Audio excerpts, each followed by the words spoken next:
This story is titled, "The Same Man is Appearing Behind My Friends on Zoom, but we live hundreds of miles apart." It was our weekly D&D session. Greta, Johnny, Zach and I had been best friends on campus, but our jobs put us all over the country. This D&D campaign, meeting up every Saturday afternoon on a video call, made us all feel a little closer. It was the highlight of my week, but not this time. Because about 15 minutes in, motion caught my eye. Behind Greta out on the sidewalk, a man was walking by. People walked by all the time. Her apartment window faced a busy street, but this man looked different.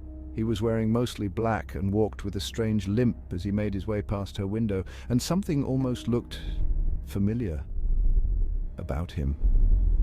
I clicked on Greta's image, maximizing her video feed, but he was too far away and the resolution was too low to see his face, and then he was gone.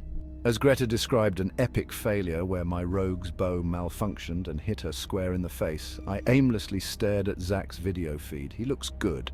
We dated for a few months, way back when, but things didn't work out. Maybe they could work out now, but long distance, it would be difficult.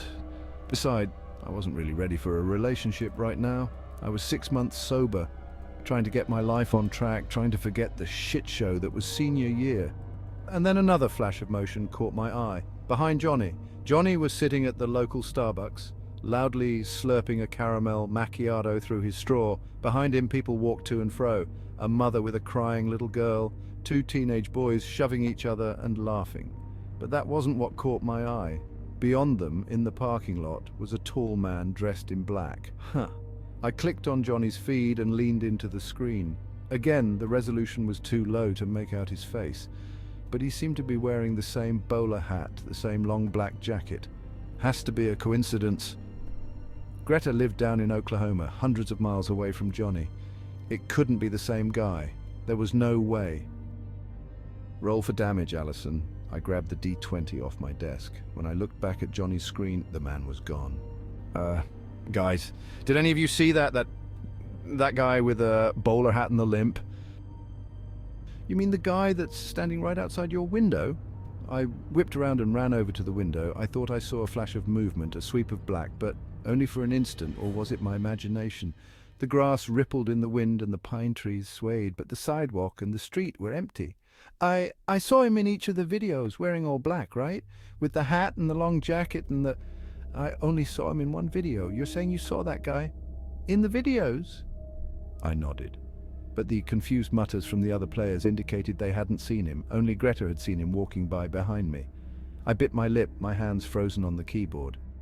Weird coincidence. But a lot of people wear black coats and a lot of bald guys wear hats, but he was limping too. Glitch in the Matrix kind of thing then? And then I saw it. At the very edge of Greta's screen, just barely poking out from behind the window frame, was the man. All I could see was his sleeve, half of one of his legs, and a shiny black shoe. How long has he been standing there? Greta, he's right outside your window, I nearly shouted. I don't see anyone, she said finally, sitting back down. But the instant she sat back down, he stepped out into frame. He limped out into view onto the sidewalk. I still couldn't see his face, but I could tell that his head was turned, as if he were looking into Greta's window. He made his way down the sidewalk and disappeared, and then stepped into Johnny's video. His stride didn't even break.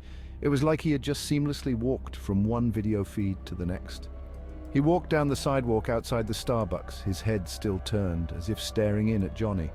And then his shadow appeared behind the gauzy curtains at Zach's. He appeared to slow down, like he was taking his time, staring in at Zach through the translucent curtains. His halting, limping steps jerked his whole body as he made his way across. Then he walked out of view, and I knew it was my turn. I jumped out of my chair and ran to the window. Half of me expected to see nothing, just an empty street and sidewalk, but no, it wasn't empty.